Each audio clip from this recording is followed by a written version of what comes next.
नमस्कार, आप देख रहे हैं राष्ट्रीय खबर टीवी। प्रताप राणा जो कि समाज से भी हैं और वार्ड 1 से कांग्रेस से एमसी भी हैं, आज मेरे साथ मौजूद हैं। जीरकपुर नगर काउंसिल को बने हुए लगभग 6 महीने हो चुके हैं और आज हम प्रताप राणा से जानेंगे कि इन 6 महीनों में कांग्रेस ने कितना परिवर्तन किया है, क्योंकि कांग्रेस पर हमेशा ये इल्ज़ाम लगते रहे हैं कि बल्टाना में कांग्रेस परिवर्तन नहीं कर रही।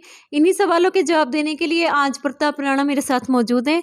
सर, पहले तो बहुत बहुत स्वागत है आपका राष्ट्रीय खबर टीवी में। सर, 6 महीने में कांग्रेस ने जीरकपुर में कौन-कौन से परिवर्तन किए हैं? हमने 6 महीने में जो कार्य किए हैं, शायद ये 15-20 साल में नहीं कर पाए। मैं आपको बता दूं कि सबसे पहले तो जो ये लोग कह रहे थे कि सड़क हमारी टूटी हुई है बल्टाना की, आज सड़क देखिए, बहुत बढ़िया सड़क बनी हुई है। सड़क का निर्माण कार्य अभी बीच में ही था, उस पर एक लेयर डाली जानी थी। इन लोगों ने उसका विवाद बनाया कि ये सड़क जो है घटिया स्तर की बनाई जा रही है, जो मटेरियल यूज़ किया जा रहा है वो निम्न स्तर का है। आज आप जाकर देख लीजिए, सड़क की क्वालिटी देखिए, कहीं से कोई खड्डा हो बताइए आप। ये एक्चुअली इनका जो विरोधी दल है, इनकी एक आदत बन चुकी है कि जो भी हम विकास कार्य करते हैं उसको ये नेगेटिविटी लोगों में फैलाते हैं। इनको हार नज़र आ रही है। अभी मैं आपको बताऊं, ये हाल हो चुका है कि एनके शर्मा जी इस निम्न स्तर पर उतर आए कि हमारे कार्यकर्ताओं के घर रात को 10 साढ़े 10 बजे जा कर के उनकी डोर बेल बजाते हैं। 70-75 साल के वो बुजुर्ग दंपत्ति परेशान, रात को कौन आया है, जब दरवाज़ा खोलते हैं तो कहते हैं जी मैं आया हूँ जी, 2 मिनट आपके पास चाय पीनी है। हमसे क्या गलती हो गई जी, आप हमारे साथ जुड़ें। और राणा ने कौन सा यहाँ पे अंडरपास बनवा दिया है, कौन सा उसके पैसे जमा करवा दिए हैं। एक विधायक महोदय इतने जिम्मेवार, मतलब वो जनता के जनप्रतिनिधि हैं, लोगों ने चुनकर उन पर विश्वास करके उनको विधायक बनाया, और हमने भी शायद उनको वोट डाली थी और बहुत सारे लोगों ने जो वोट डाली है तो तब विधायक बने हो। उनका ऐसा जवाब एक हमारे कार्यकर्ता को देना कि क्या राणा ने अंडरपास बनवा दिया है, क्या उसके पैसे जमा करवा दिए। विधायक को इतना नहीं पता कि पैसे उसके मैंने जमा कराने हैं। सरकार की प्रक्रिया है, सरकार ने लैंड एक्वायर करनी है, सरकार ने पैसे जमा कराने हैं। और वो क्या कह रहे हैं, कहते हैं मैं कल निकल जाऊँ ना यहाँ से तो तुरंत अंडरपास बनवा दूंगा मैं। तो इसका मतलब 15 साल से लोगों को धोखा देते रहे हैं। जिन लोगों ने उन पर विश्वास करके उनको अपना जनप्रतिनिधि बनाया और यहाँ की समस्याओं का हल निकालने के लिए उन धोखा हुआ ना, कि जो कह रहे हैं कि मैं कल निकल जाऊं, तो अभी तक क्या कर रहे थे? अभी तो वो विधायक हैं, अभी नहीं कर पाए तो अब क्यों लोगों के पास जाके अपील कर रहे हैं? उनसे अगर हमने ये सवाल किया है कि वो उन्होंने अभी तक क्या किया है, तो उनका जवाब ये आता है कि सरकार कांग्रेस की थी, कांग्रेस ने काम नहीं करने दिया है। हम काम करना चाहते थे लेकिन अकालियों के काम में कांग्रेस ने टांग अड़ाई है। बिल्कुल ठीक कह रहे हैं शर्मा जी। और ये लोगों में जाके कह रहे हैं ना कि मुझे डिप्टी सीएम बनाया जा रहा है। अरे तुम अपनी सरकार तो बना लो पहले। 12 से ज़्यादा इनकी सीट पूरे पंजाब में नहीं आ रहे हैं, जितने भी अभी एग्जिट पोल आ रहे हैं, सर्वे आ रहे हैं, आप भी मीडिया से हैं, आपने भी देखा होगा, 12-13 कहीं तो बेचारे 10 ही बता रहे हैं कि 10 से ज़्यादा अकालियों की कहीं सीट नहीं है। तो इनको ये बताओ, ये बंदा वोट की अपील भी किस हिसाब से कर रहा है? कह जी मैं डिप्टी सीएम बनूंगा। अरे एमएलए बनने के तो काबिल नहीं है। जो बंदा लोगों में जाके ये बात कह रहा है कि मैं कल अंडरपास बनवा दूंगा, तो लोगों को इसका मतलब जानबूझ के इसने परेशान किया हुआ है। और ये बात सच है कि जो जहाँ पे लैंड एक्वायर हुई है वो एनके शर्मा के ही आदमी थे, तभी लोगों को गुमराह करते रहे हैं। और मेरे पास प्रत्यक्ष प्रूफ है, वीडियो रिकॉर्डिंग है मेरे पास। इन्होंने जो अपने कॉलोनियों में प्रधान बना रखे थे, उन्होंने एक भ्रष्टाचार के वो एजेंट बनाए हुए थे जो इनके प्रधान थे। आपको मैं रिकॉर्डिंग दिखाता हूँ। अभी फेज 5 में कुछ निर्माण कार्य चल रहे थे। जो पूर्व प्रधान होता था इनका, अकालियों का, तिलकराज खुल्लर, उसने कमेटी वालों से मिलकर के 8,000 रुपये लिए। अभी तक भ्रष्टाचार जो है ना इनका व्याप्त है कमेटी में। पहले इंटरव्यू में मैंने आपसे यही कहा था कि अभी तक जड़ें एनके शर्मा की, जो भ्रष्टाचार की जड़ें हैं, वहाँ कमेटी के बीच में कायम है। इनको साफ करने में हमें थोड़ा समय लगेगा। आप कहोगे तो मैं आपको वीडियो सेंड कर दूंगा। सरेआम आदमी ने आके कहा है कि मुझसे 8,000 रुपये तिलकराज खुल्लर ने, जो उसको मकान नंबर नहीं पता था, पहले कह रहा 5 नंबर, फिर कहा 6 नंबर मकान में रहता है शनिवार फेज 5 में, उसको मैंने 8,000 रुपये दिए, तब उसने एमसी वालों ने सामान मेरा दिया है। अब देख लीजिए भ्रष्टाचार कौन कर रहा है। भ्रष्टाचार ऐसे एक उदाहरण नहीं है, ऐसे अनेकों उदाहरण हैं जहाँ पर जो मौजूदा मौजूदा पार्षद अगर कहता है कि गलत निर्माण कार्य हो रहा है, वहाँ पर आएंगे, वहाँ से सामान उठाएंगे, लेकिन बाद में निर्माण कार्य हो जाता है, तो पार्षद का क्या रह गया? तो ये सेटिंग जो है, इन लोगों की अभी तक सेटिंग है। तो सर जिस तरह से कल उन्होंने एक रैली की है, तो रैली में भी उन्होंने यही बोला है कि कोरोना काल में भी कांग्रेस ने कोई काम नहीं किया। कांग्रेस के जो कार्यकर्ता थे वो शोरूमों में शराब बेच रहे थे, सिर्फ अकाली ही जीरकपुर की डेराबस्सी की जनता की सेवा में लगे हुए थे। बहुत अच्छा सवाल आपने किया है। आपको मैं बताऊं, 23 मार्च 2020 को लॉकडाउन लगा था, जहाँ तक मेरे को याद है। उस दिन के बाद लगातार कांग्रेस के कार्यकर्ता लोगों की सेवा में दिन रात जुड़े रहे हैं। अकाली तो कहीं नज़र भी नहीं आए। और मैं अपने मुंह से क्या कहूँ, आप जाके पूरे इलाके में पूछ लीजिए, सरकार के सारे दायरे बंद थे, आपको पता है। कोई मतलब सिर्फ इमरजेंसी सेवा के अलावा हॉस्पिटल तक बंद थे। हमने अपने संसाधनों के साथ पूरे अपने क्षेत्र में सैनिटाइज किया है, दवाइयाँ स्प्रे करी हैं, लोगों के जाके हमने कूड़ा तक निपटान करवाया, क्योंकि लोग डर गए थे। जिनके घर में जो कोरोना पेशेंट थे, जो सफाई कर्मचारी थी, वो तक भी नहीं जाते थे। हमने जा कर के वहाँ पे उनका कूड़े का निपटान तक करवाया, सूखा राशन बांटा है।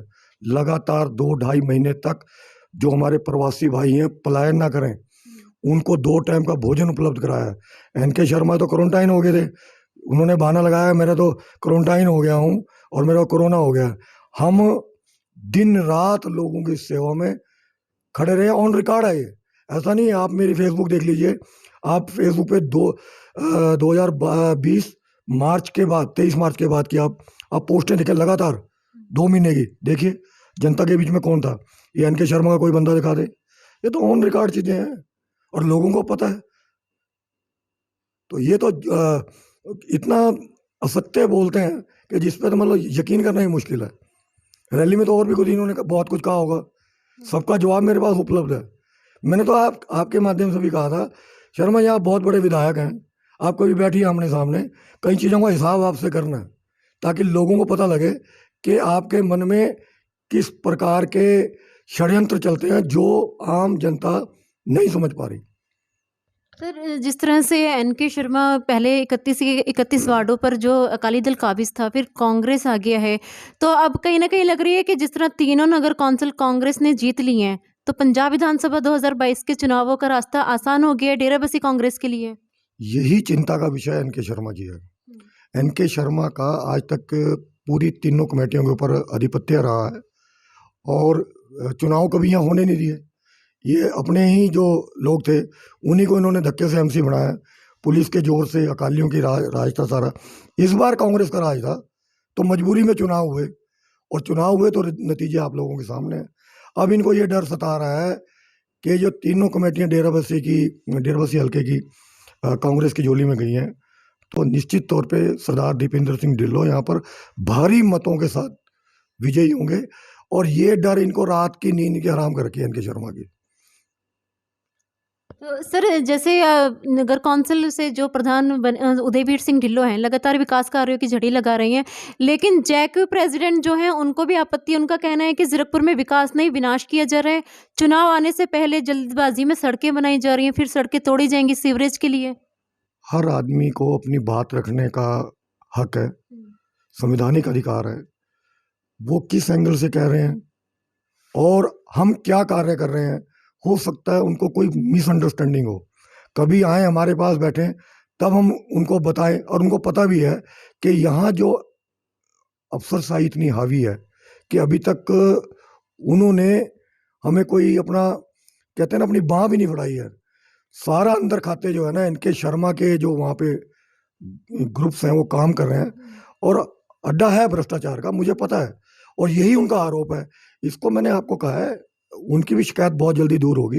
ये धीरे धीरे जब सरकार, आप देखना नई सरकार आएगी, चन्नी जी हमारे मुख्यमंत्री होंगे या जो भी मुख्यमंत्री होंगे, एक आपको ऐसा सुशासन देखने को मिलेगा। ये जितने भी भ्रष्ट अधिकारी इस समय भ्रष्टाचार को बढ़ावा दे रहे हैं, इनका सबका सफाया हो जाएगा। जैसे आपने सुशासन की बात की है, तो कल एनके शर्मा ने रैली में एक बात और भी कही है कि कांग्रेस सरकार जब से पंजाब में आई है तब से जो हो रहा है, जिस तरह से ब्लास्ट हो रहे हैं, जिस तरह बेदबी मामले सामने आ रहे हैं, अकाली सरकार में ऐसा कुछ कभी सामने नहीं आया। ये बेदबी किसके समय का है? ये अकालियों के समय का तो है। पर एनके शर्मा ने जो ठिकरा फोड़ा है वो कांग्रेस के नाम का फोड़ा है। हाँ, वो ऐसे ही फोड़ते हैं, रैली में जो मर्जी बोलते हैं, उनको कुछ नहीं पता मैं क्या बोल रहा हूँ। एक बार इन्होंने इल्जाम लगाया था 2 करोड़ रुपए हमने दिए थे इनको, उसके बाद अपने आप ही मुकर गए, नहीं जी वो हमने फॉरेस्ट वालों को दिए थे। तो उनको खुद नहीं पता, बुखलाए हुए हैं, उनको कुछ नहीं पता। रैली में तो लोगों को अब है क्या कि जीरकपुर जो क्षेत्र है ना, यहाँ पर तकरीबन बाहर के प्रदेशों के लोग आकर ज़्यादा बसे हुए हैं, और कई तो ऐसे हैं जिनको अभी यहाँ के सिस्टम के बारे में पूरा पता भी नहीं है। वो सोचते हैं कि विधायक महोदय की रैली है, चलो जाकर देखते हैं। किसी को 2 महीने हुए हैं, कभी 6 महीने हुए हैं, किसी को साल हुआ है। जिस दिन लोगों को उनके बारे में पता लग जाएगा कि ये कितना धरती में उतरे हुए हैं, तो मैं तो बता रहा हूँ, जो पुराने जितने भी आदमी हैं, मैं भी तो इनके साथ ही था। जब हमने ज्वाइंट एक्शन कमेटी बनाई, इनको मंच से हमने सवाल जवाब करे तो कोई जवाब ही नहीं था। फिर हमने सोचा यार इनके साथ क्या काम करना है। सरदार दीपेंद्र सिंह ढिल्लों की साफ सुथरी छवि है, कभी ना किसी को गलत बोलते हैं, ना ही उनके ये मतलब संस्कार में ये चीज़ें लिखी हैं। आप कभी देखिए, इतने कूल आदमी हैं, और एनके शर्मा का भाषण सुनिए, एग्रेसिव होगा, किसी को ठग बताएगा, किसी को गुंडा बताएगा, किसी को शराब माफिया बताएगा। ये सारे शब्द जो हैं एनके शर्मा के ऊपर उपयुक्त हैं बिल्कुल। सर, यहाँ पर ये सवाल सामने आ रहा है निकलकर, बड़ा सवाल है कि हमेशा कांग्रेस ने कहा है कि एनके शर्मा की जो भाषा है वो अभद्र भाषा है, लेकिन पिछले दिनों नगर कौंसिल में जब मीटिंग हुई उसमें जो हंगामा हुआ, कांग्रेसियों द्वारा भी एनके शर्मा के लिए चोर लुटेरा जैसे शब्दों का इस्तेमाल किया गया। तो सवाल यहीं पर यह है कि कांग्रेस की मर्यादित भाषा कहाँ गई थी? हाँ, मैं इसके बारे में ये कहूँगा कि देखिए, ये एक्शन का रिएक्शन है। हर बार जब भी एमसी की मीटिंग होती थी, इनके लोग खड़े होकर वहाँ पे नारेबाजी करते थे।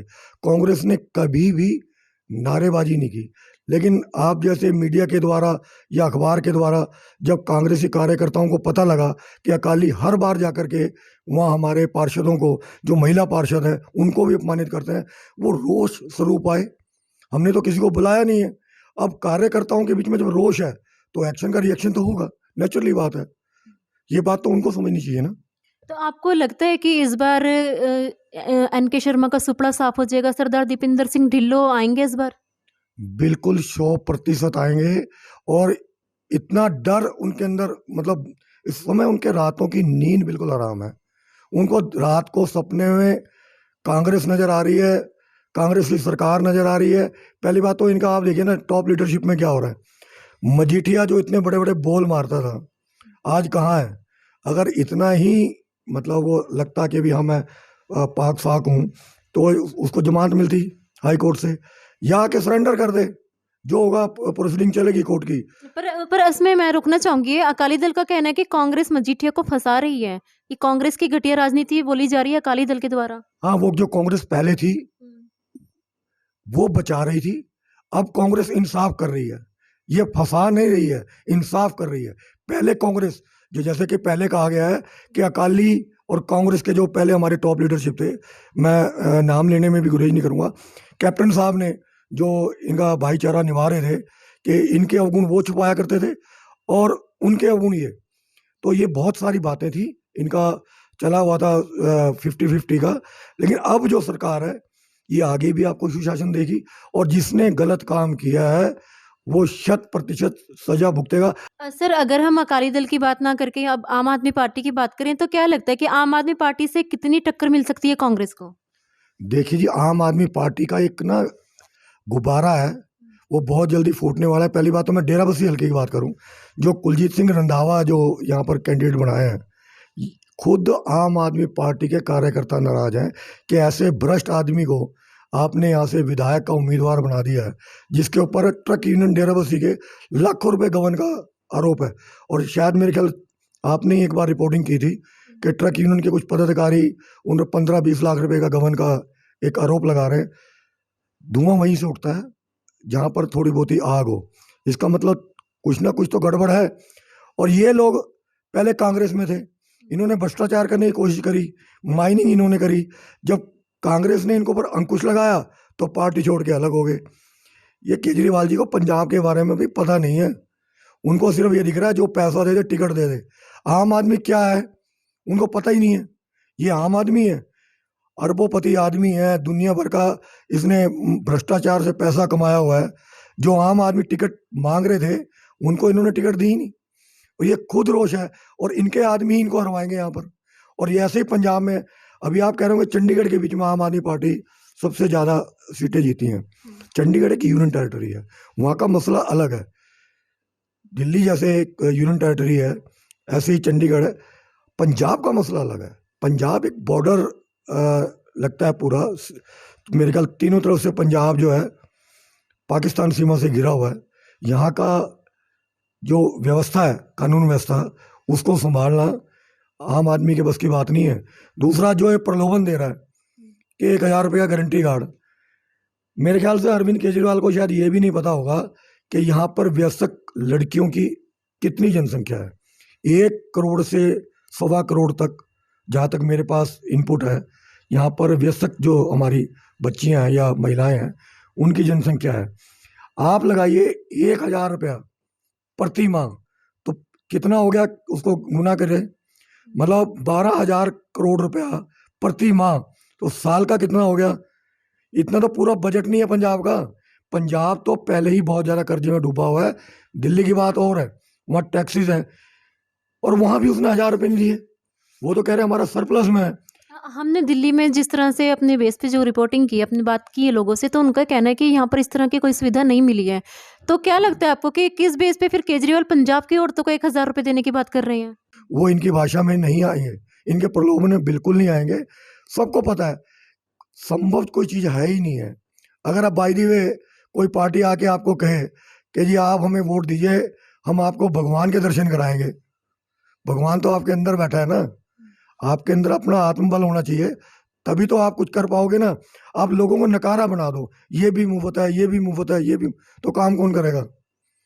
ये लोगों को नकारा बनाने की कोशिश कर रहे हैं और ये सोच रहे हैं कि पंजाब के लोग हैं और ये जैसे चंडीगढ़ में मेरा ये झाड़ू चल गया है, पंजाब में चल जाएगा। ये संभव बिल्कुल नहीं है। आप देख लेना इनकी हालत। सर, अगर हम शिक्षा की बात करें तो अगर हम सिर्फ हल्का डेराबस्सी में देखें तो कुलजीत सिंह रंधावा, एन.के. शर्मा और सरदार दीपेंद्र सिंह ढिल्लों। अगर हम शिक्षा में यहाँ पर देखें तो सरदार दीपेंद्र सिंह ढिल्लों सबसे ज़्यादा शिक्षित हैं। तो आपको लगता है कि शिक्षा का बहुत बड़ा असर पड़ता है एक अच्छे राजनेता की छवि बनाने के लिए, एक अच्छे कार्य, विकास कार्य करने के लिए? बिल्कुल, शिक्षा का बहुत बड़ा असर है, खानदान का बहुत बड़ा असर है। आपको शायद पता नहीं होगा, इनके फादर भी हाई कोर्ट के न्यायाधीश रहे हैं और इनके दादाजी भी न्यायाधीश रहे हैं। एक खानदान है, इन्होंने आके सोचा कि मैं जनता सेवा करूं जा कर के, और कानूनी रूप से काम करते हैं। कभी भी इन्होंने कोई भी गैर कानूनी कार्य नहीं किया है और इस चीज़ का फ़ायदा स्थानीय जनता को मिलेगा जब ये विधायक चुन के आएंगे। आप देखना यहाँ इलाके का कितना विकास हुआ। इन्होंने तो सिर्फ टाइलें लगा के, अपनी फैक्ट्रियाँ चला के, अपने बिजनेस जो टाइकून इन्होंने जो बनाए हैं, यही फ़ायदा किया है। बाकी लोगों को तो गुमराह किया है। ऐसे ही आम आदमी पार्टी के रंधावा जी हैं, उन्होंने ट्रक यूनियन के प्रधान थे वो, तो उनके क्या उसमें सोच है, क्या यहाँ पे कल्याण करेंगे। सब ऐसा ही है इनका। लोगों को जाके बैठ जाते हैं। बल्टाना में मैं देख रहा हूँ जगह जगह अपनी कैनोपी लगाते हैं और बोलने की तो इनमें शक्ति है नहीं। एक रिकॉर्डेड बयान है, वो चलाते रहते हैं, बस लोग सुनते हैं, उनको एक फार्म देते रहते हैं, साइन करो, उनके कॉन्ट्रैक्ट नंबर ले रहे हैं, फिर उनको फ़ोन आते हैं। ऐसा कुछ नहीं है। पंजाब की राजनीति बिल्कुल अलग है और लोग इनको जवाब देंगे कि पंजाब के लोग आत्मनिर्भर लोग हैं। वो इतने वो नहीं है कि 1,000 रुपये के पीछे अपना ईमान बेच देंगे।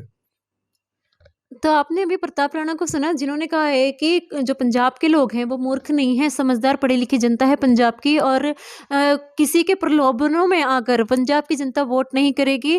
पंजाब की जनता कार्यगुजारी को देखकर ही वोट करेगी।